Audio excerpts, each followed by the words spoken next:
I was consulting the cards, as one does, and the Queen of Wands came out first. From this beautiful deck, the Phantasma Tarot by Paulina.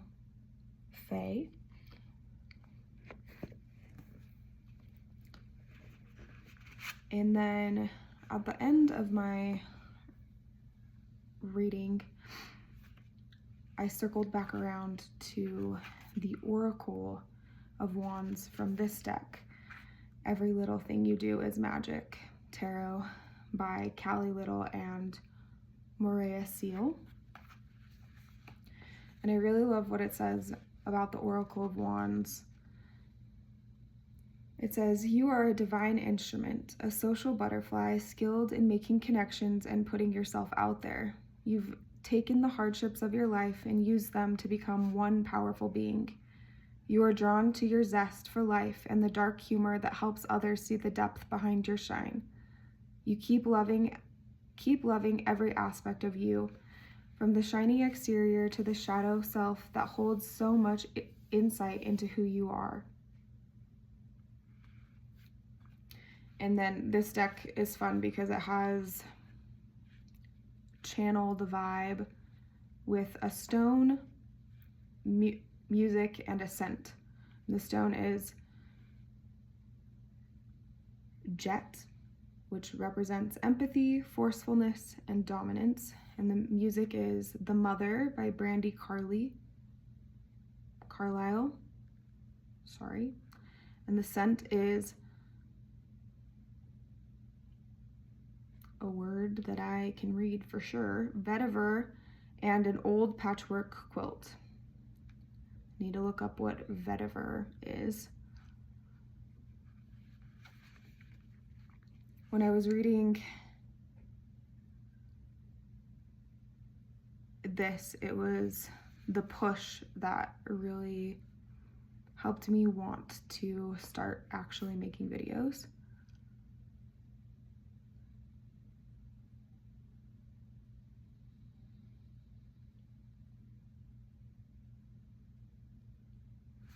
I think that we forget how powerful our words and our magic really is.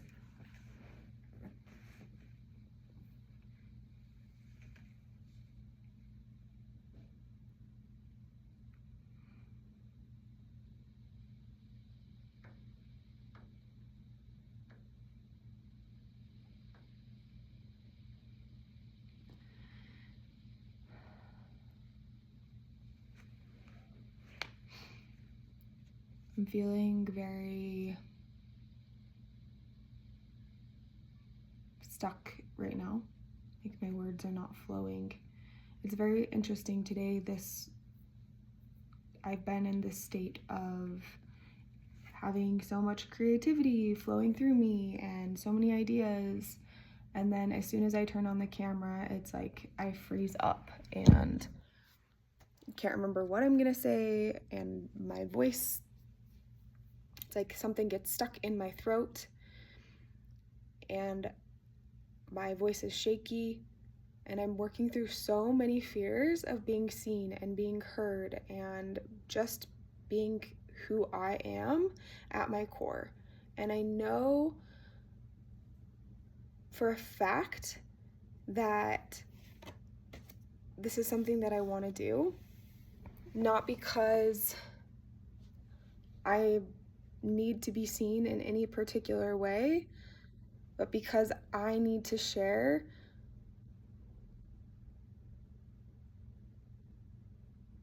my gifts, my beauty, my light with other people, my struggle with other people. Because I know how much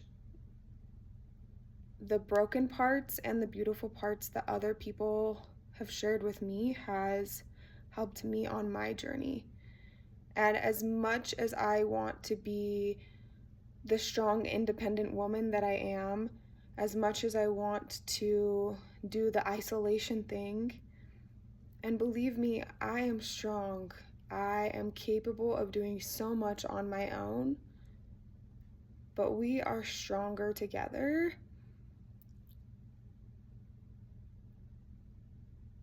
When we realize that our individual light radiates more brightly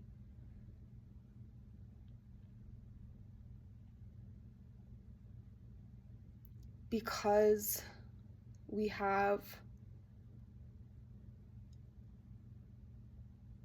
created a purpose,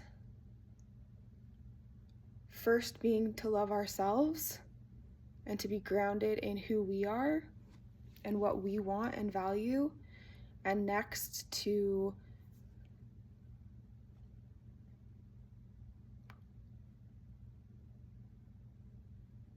share that unconditional love with the people around us. Yesterday I had the opportunity to go to a play with my sisters and my nieces. And I was walking up to the theater with my sweet niece, and I just had this tender moment of reaching over and hugging her and feeling so much warmth, because I don't have any expectations of this little girl. I don't need anything from her. I don't have any pressure to get her to be any particular way. I just get to love her as she is right now, and as she will continue to learn more about who she is and wants to be. And I feel that same love from her in return, in large part because I don't need anything from her.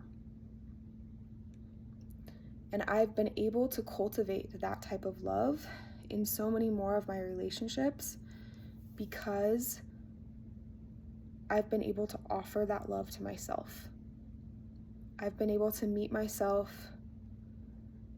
as I am in all of my quirky weirdness, in all of the shaking voice and awkwardness,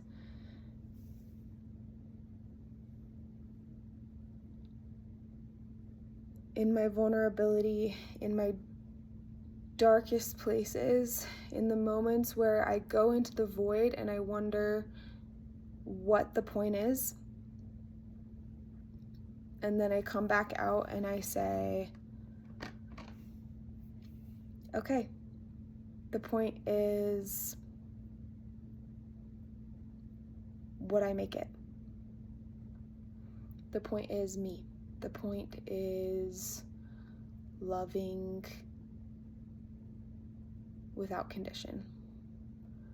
And for such a long time, I was taught that unconditional love wasn't possible, like that was only like something of divinity or God or Jesus. That was how I was raised. And so I didn't expect it of the people around me. And not that I should have those expectations, but it also allowed for a lot of mistreatment in my life. I allowed people to hurt me or use my energy for their benefit, whether they realized that they were doing it or not. And I didn't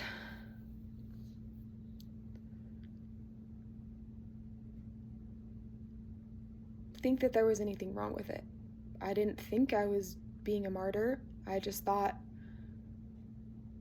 this was my moral duty and obligation. This was what it meant to be a good person. And now I don't see it so black and white. So light versus dark, because we all have those parts in us.